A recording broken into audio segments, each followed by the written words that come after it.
भारत माता की। भारत माता की।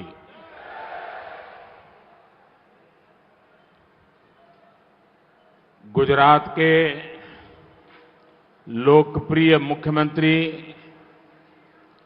श्रीमान भूपेंद्र भाई पटेल, गुजरात भारतीय जनता पार्टी के अध्यक्ष और संसद में मेरे साथी श्री सी.आर. पाटिल, केंद्रीय मंत्रिपरिषद के मेरे सहयोगी पुरुषोत्तम रूपाला जी, मनसुख मांडविया जी, डॉक्टर महेंद्र मुजपरा जी, हमारे वरिष्ठ नेता श्री वजूभाई वाला, श्री विजयभाई रूपाणी, पटेल सेवा समाज ट्रस्ट के सभी ट्रस्टी, सभी दाता, विशाल संख्या में हमें आशीर्वाद देने के लिए यहां पधारे हुए पूज्य संतगण, गुजरात सरकार के अन्य मंत्रीगण, सांसदगण, विधायकगण और इतनी गर्मी के बावजूद भी आटकोट में इतनी बड़ी संख्या में आशीर्वाद देने के लिए आए हुए मेरे प्यारे भाइयों और बहनों,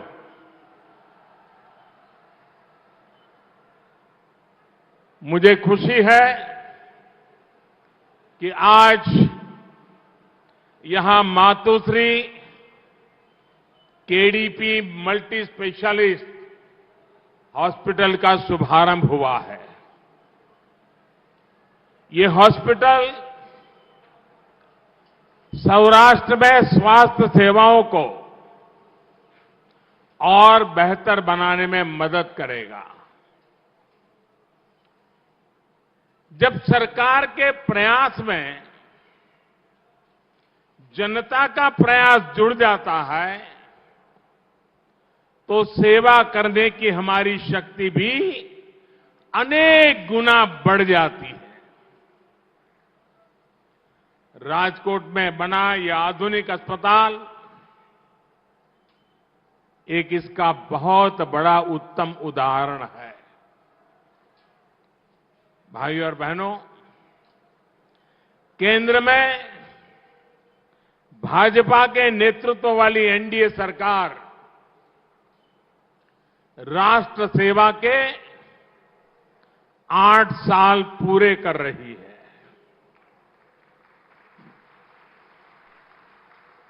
8 વર્ષ પહેલા તમે બધા મને વિદાય આપી હતી,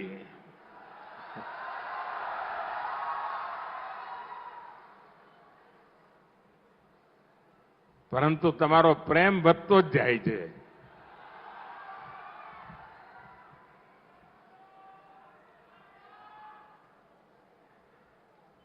आज जब गुजरात की धरती पर आया हूं तो मैं सर झुका करके गुजरात के सभी नागरिकों का आदर करना चाहता हूं। आपने मुझे जो संस्कार दिए, आपने मुझे जो शिक्षा दी, आपने जो मुझे समाज के लिए कैसे जीना चाहिए, ये जो बातें सिखाई, उसी की बदौलत गत 8 वर्ष मातृभूमि की सेवा में मैंने कोई कोर कसर नहीं छोड़ी।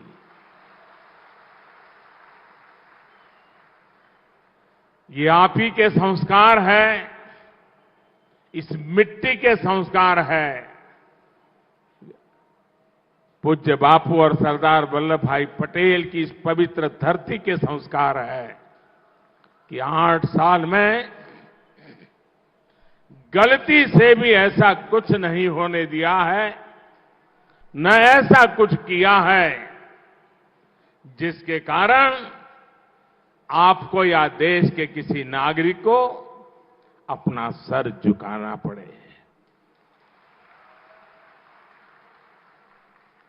इन वर्षों में हमने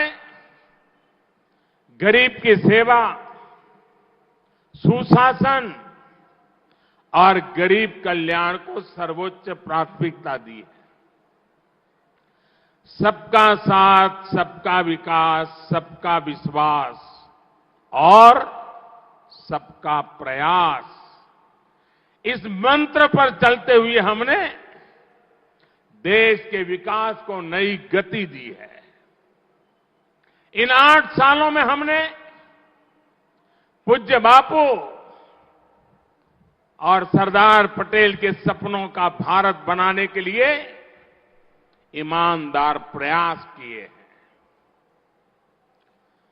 पूज्य बापू एक ऐसा भारत चाहते थे जो हर गरीब, दलित, वंचित, पीड़ित, हमारे आदिवासी भाई बहन, हमारी माताएं बहनें, उन सबको सशक्त करे।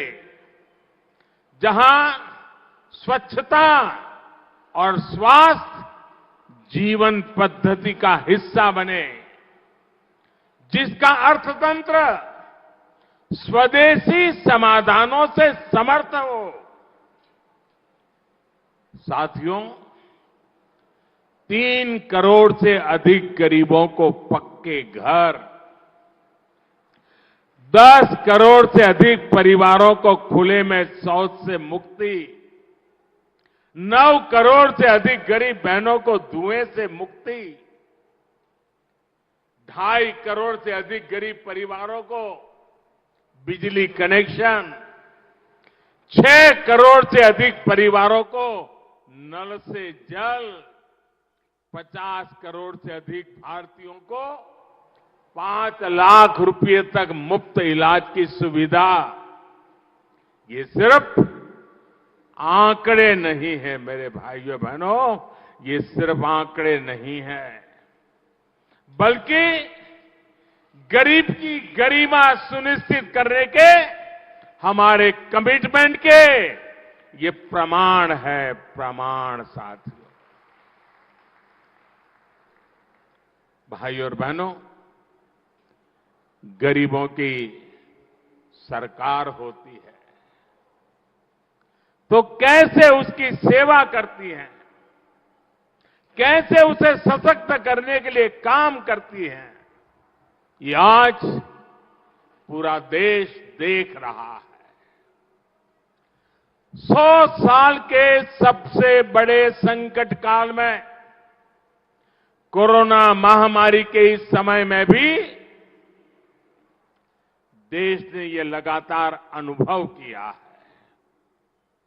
महामारी शुरू हुई तो गरीब के सामने खाने पीने की समस्या हुई तो हमने देश के अन्न के भंडार देशवासियों के लिए खोल दिए।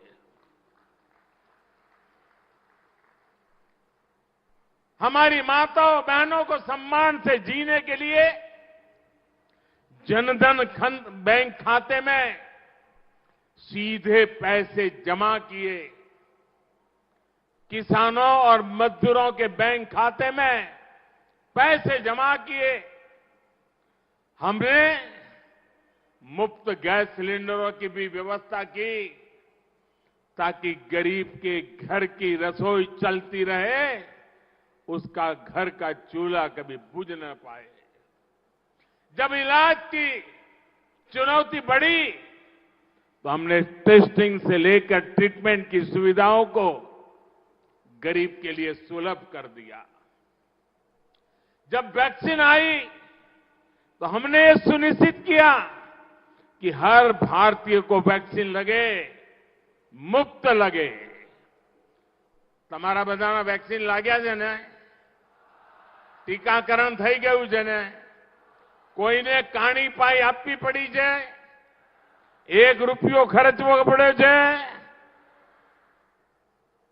भाइयों बहनों, एक तरफ कोरोना का ये विकट समय, वैश्विक महामारी, और आजकल तो आप देख रहे हैं युद्ध भी चल रहा है। टीवी पर आधा समय युद्ध की खबरें हर किसी को चिंतित करती है। इन परिस्थितियों में भी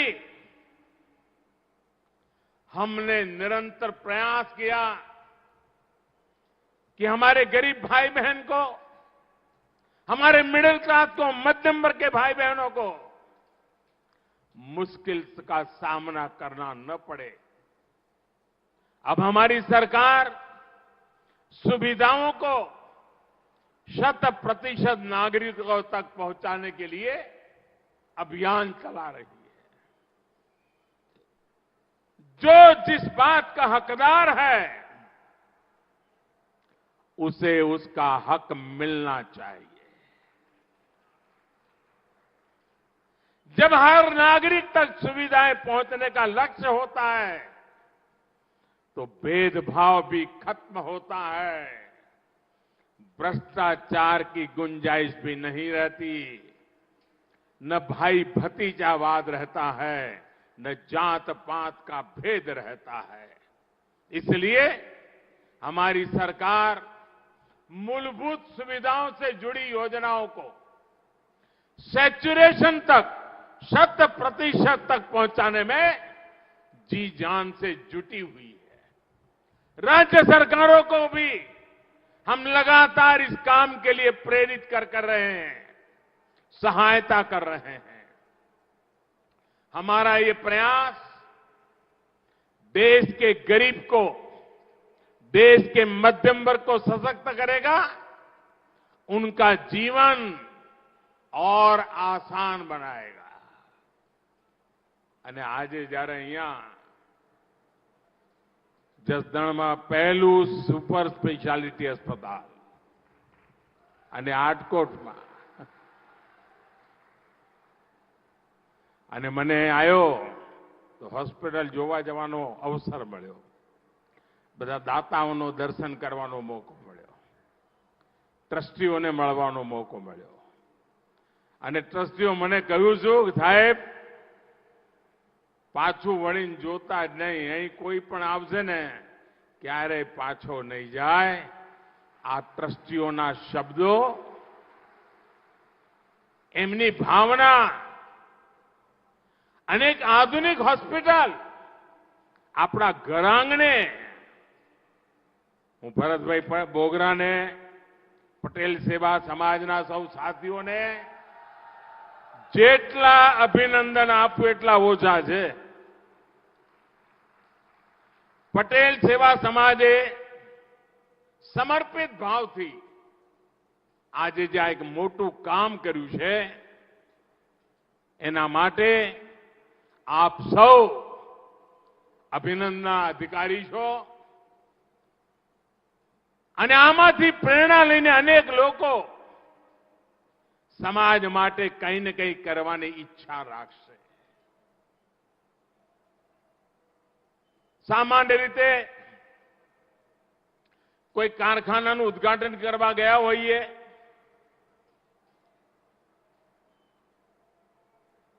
કોઈ બસ સ્ટેશનનું ઉદ્ઘાટન કરવા ગયા હોઈએ, રેલવે સ્ટેશનનું ઉદ્ઘાટન કરવા ગયા હોઈએ, તો આપણા મનથી વઈ કહીએ કે ભાઈ તમારું બધું કામ આગળ વધે, ખૂબ આગળ વધે, ખૂબ લોકો પ્રવાસ કરે, કારખાનામાં ઉત્પાદન ખૂબ સરસ થાય, પણ હવે હોસ્પિટલમાં શું કહેવું બોલો? હવે હું તો એમ તો ના કહું કે ભરેલી રહે,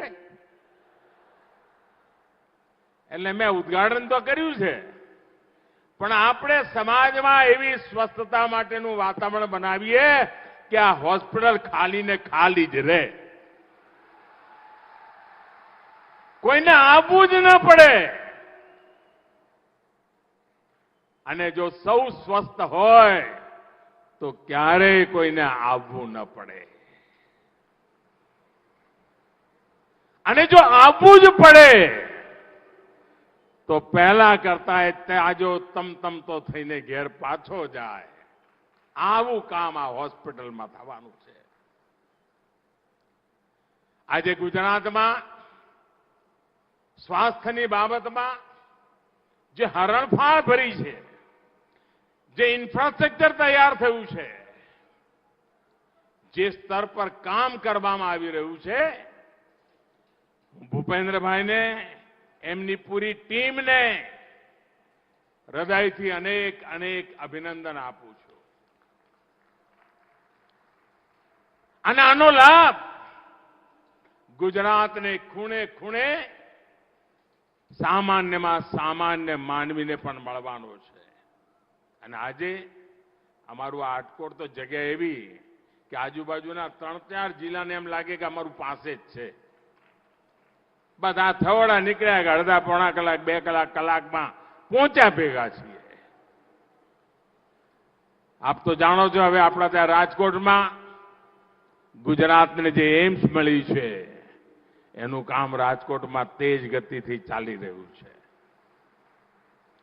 થોડા દિવસ પહેલા હું જામનગર આવ્યો હતો અને જામનગરમાં વિશ્વનું ટ્રેડિશનલ મેડિસિનનું મોટું સેન્ટર WHO દ્વારા આપણે જામનગરમાં એનો શિલાન્યાસ કર્યો છે. આ બાજુ જામનગરમાં આયુર્વેદ, અહીંયા રાજકોટમાં મારું એમ્સ અને હવે અમારું આમાં આટકોટમાં. આ બાપુડી વધ પડી ગયો તમારે તો.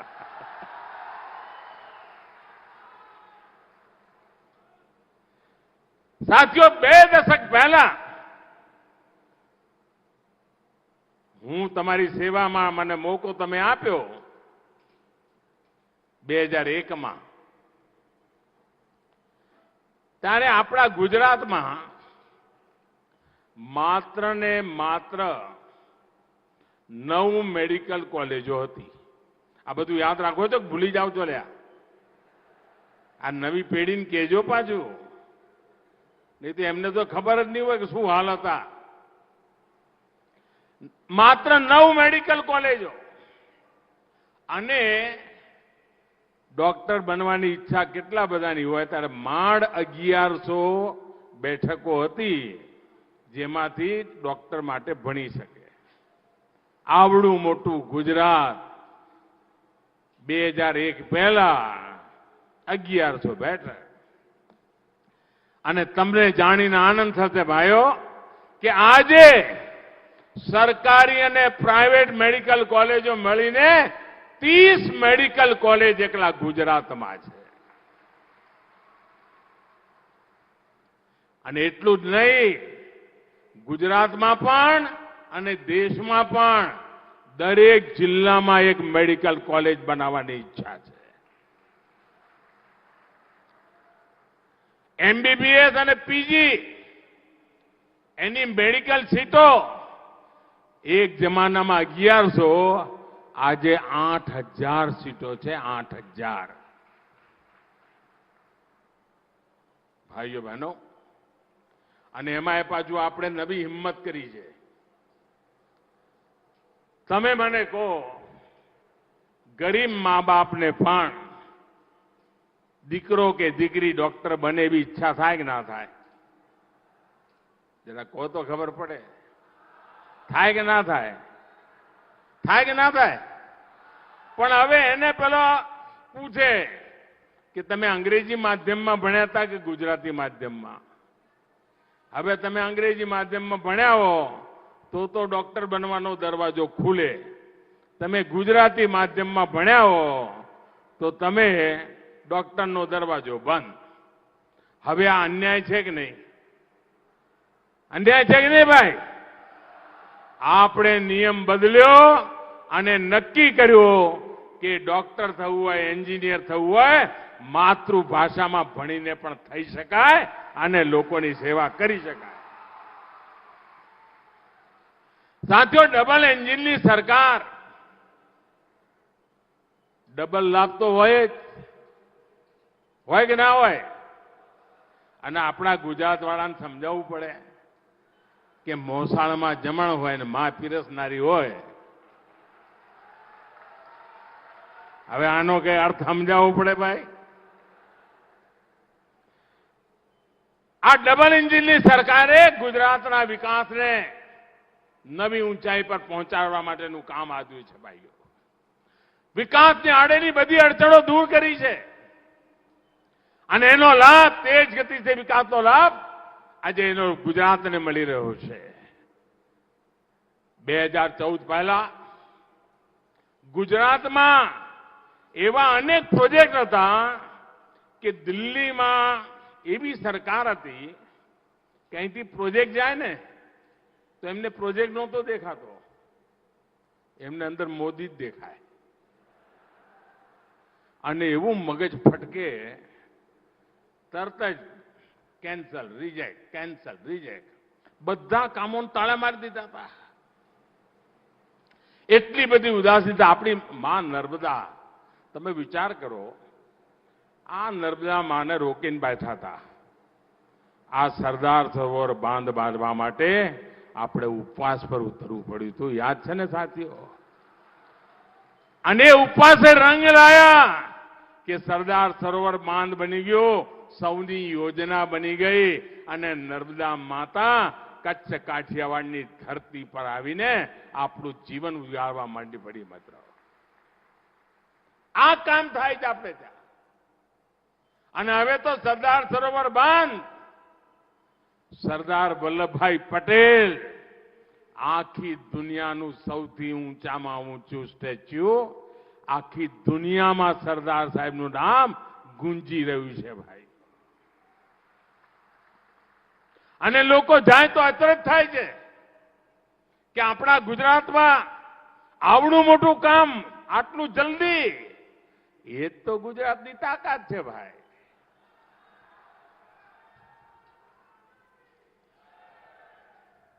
ઇન્ફ્રાસ્ટ્રક્ચરના તેજ વિકાસનો લાભ ગુજરાતને મળ્યો છે. અભૂતપૂર્વ સ્પીડથી, અભૂતપૂર્વ સ્કેલ પર આજે ગુજરાતમાં ઇન્ફ્રાસ્ટ્રક્ચરનું કામ આગળ ધપી રહ્યું છે. એનો લાભ ગુજરાતના બધા જ ક્ષેત્રોને મળ્યો છે.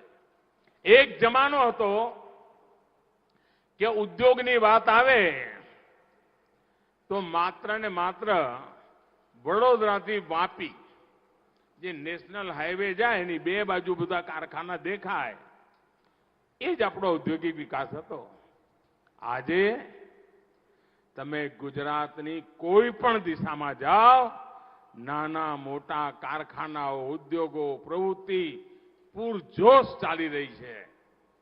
આપણો રાજકોટનો એન્જિનિયરિંગ ઉદ્યોગ, મોટી મોટી ગાડીઓ ગમે ત્યાં બનતી હોય, ગાડી નાની બનતી હોય કે મોટી, પણ એમાં નાનો નાનો પૂરજો તમારા રાજકોટથી જ જાય. આપ વિચાર કરો, Ahmedabad Mumbai bullet train, high speed train તેજ ગતિથી જેમ ચાલી રહ્યું છે. વેસ્ટર્ન ડેડિકેટેડ ફ્રેટ કોરિડોર મુંબઈથી દિલ્હી સુધીનો, અને જેના કારણે લોજિસ્ટિક માટેની વ્યવસ્થા તેજ ગતિથી કામ ચાલી રહ્યું છે.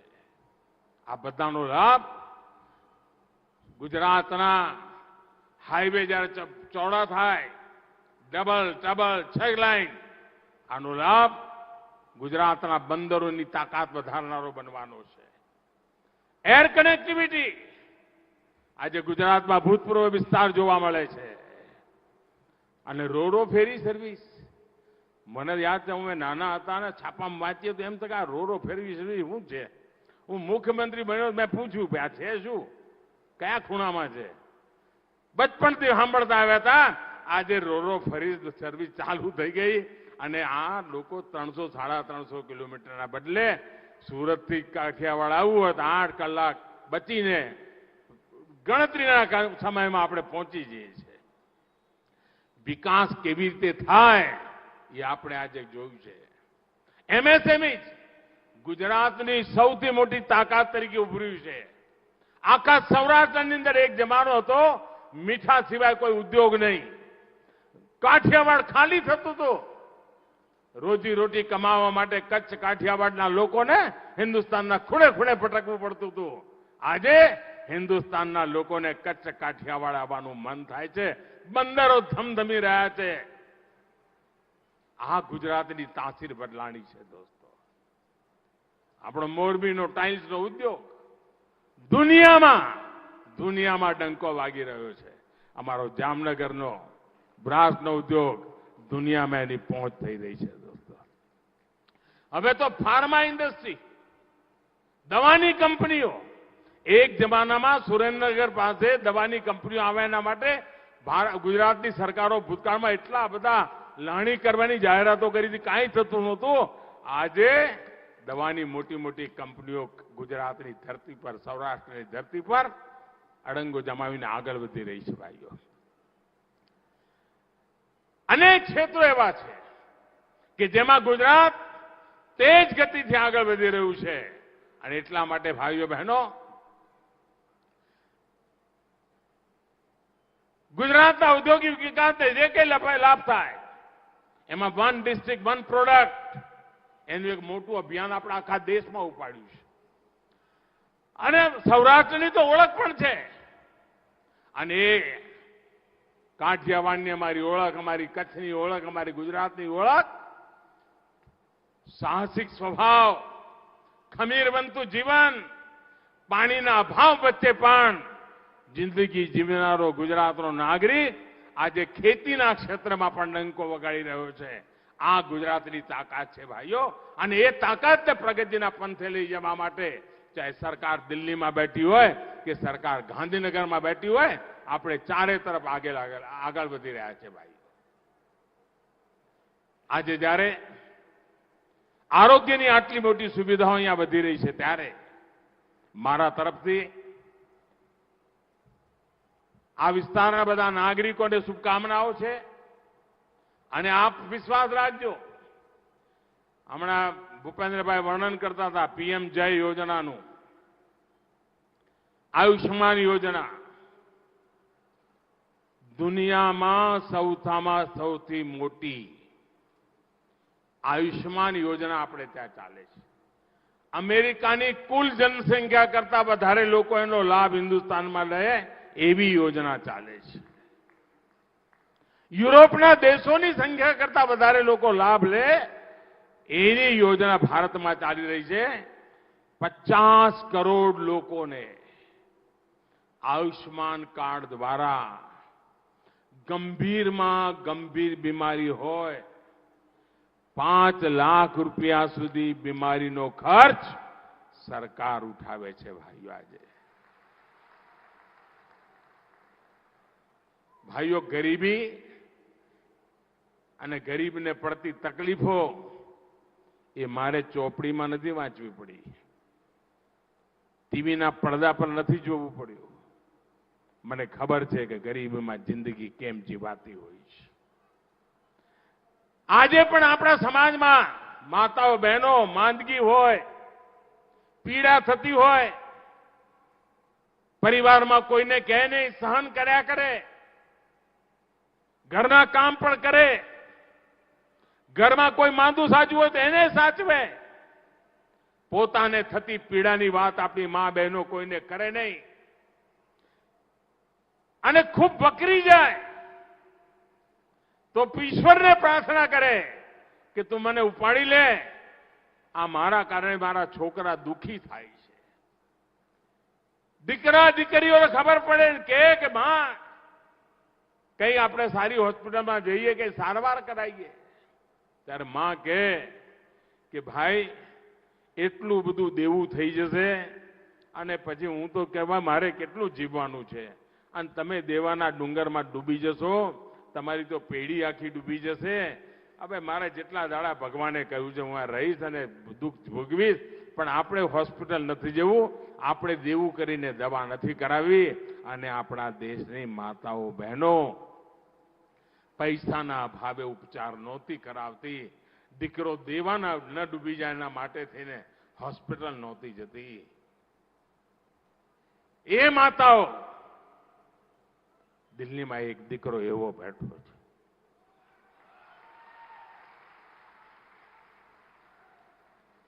એ માતાઓને દુઃખ ન પડે, એમને ઓપરેશનની જરૂર હોય, પૈસાના ભાવે રોકાય નહીં, એના માટેનું કામ આયુષ્યમાન યોજનાથી ચલાવ્યું છે. અને મને ખુશી છે કે આ હોસ્પિટલમાં પણ આયુષ્યમાન કાર્ડ લઈને આવનાર વ્યક્તિને સરકારની યોજનાનો પૂરેપૂરો લાભ મળવાની વ્યવસ્થા થઈ છે. અને એના કારણે કોઈને પોતાના ખિસ્સામાંથી રૂપિયો દઈને દવા કરાવવી પડે એવા દિવસો નહીં આવે. આપ વિચાર કરો, જન ઔષધિ કેન્દ્રો કુટુંબમાં મધ્યમ વર્ગનું કુટુંબ હોય, બાંધી આવક હોય, અને કુટુંબમાં એક વડીલ ડાયાબિટીસનો રોગ હોય માનો, તો એને મહિને 1200, 1500, 1000, 2000 રૂપિયાની દવા કરાવવી પડે. કારણ રોજ એને ઇન્જેક્શન લેવું પડે, કાં ગોળીઓ ખાવી પડે. હવે આવી મોંઘી દવાઓ આ મધ્યમ વર્ગના પરિવારનું શું થાય? આપણે હિન્દુસ્તાનને ખૂણે ખૂણે જન ઔષધિ કેન્દ્રો ખોલ્યા છે. અને જે દવા મહિને 2000 રૂપિયા ખર્ચો થતો હોય, એ દવા 100 રૂપિયામાં મળે અને કોઈને દવાના અભાવે દુઃખી ન થવું પડે. આજે આખા હિન્દુસ્તાનમાં સેંકડોની સંખ્યામાં જન ઔષધિ કેન્દ્રો આપણે ચલાવી રહ્યા છીએ. અને જેના કારણે સામાન્ય માનવી સસ્તામાં દવા લઈને પોતાની શરીરની સુખાકારી માટે થઈને કોઈ પણ નવા બોજ વગર વ્યવસ્થા સંભાળી શકે છે. ભાઈઓ બહેનો, સ્વચ્છતા, પાણી, પર્યાવરણ, આ બધી બાબતો સ્વાસ્થ્ય માટે જરૂરી છે. આંતરરાષ્ટ્રીય યોગા દિવસ સ્વાસ્થ્યના માટે થઈને આપણે ચલાવી રહ્યા છીએ. મારી આપ સૌને આજે જે પ્રાર્થના છે, આપનું સ્વાસ્થ્ય ઉત્તમ રહે, તંદુરસ્ત રહો. આપણું ગુજરાતનું એક એક બાળક તંદુરસ્ત હોય, આપણી ગુજરાતની આવતીકાલ તંદુરસ્ત રહે, એના સંકલ્પ સાથે આજે આ શુભ અવસરે સમાજના સૌ આગેવાનોને હૃદયથી અભિનંદન આપું છું. દાતાઓને અભિનંદન આપું છું. એ દાતાઓની માતાઓને અભિનંદન આપું છું, જેમણે આવા સંતાનોને સંસ્કાર આપ્યા, મોટા કર્યા, જેમણે સમાજ માટે આવડું મોટું કામ ઊભું કર્યું છે. એ સૌને અભિનંદન આપીને, આપ સૌને પ્રણામ કરીને આપે આટલો બધો પ્રેમ વરસાવ્યો. લાખોની તાદાદમાં આવી ગરમીમાં અહીં આપનું આવવું, આ આશીર્વાદ, એ જ મારી મોટી શક્તિ છે, એ જ મારી મૂડી છે. હજારો બહેનો આપણી પરંપરાગત કાઠિયાવાડી પરંપરા પ્રમાણે કળશ માથે લઈને તડકામાં ઉભા રહીને જ્યારે મને આશીર્વાદ આપતા હતા, આટલી માતાઓ, બહેનો અને સર્વ સમાજની બહેનો પોતાના ઘરનો અવસર હોય એવી રીતે જે રીતે મને આશીર્વાદ આપ્યા છે, હું એ બધી માતાઓ બહેનોને પ્રણામ કરું છું. એમના આશીર્વાદને અનુરૂપ ભારતની સેવા, ગુજરાતની સેવા કરતો રહું, એ જ આપના આશીર્વાદ રહે. ખૂબ ખૂબ ધન્યવાદ. ભારત માતા કી, ભારત માતા કી, ભારત માતા કી. બહુ બહુ ધન્યવાદ ભાઈઓ.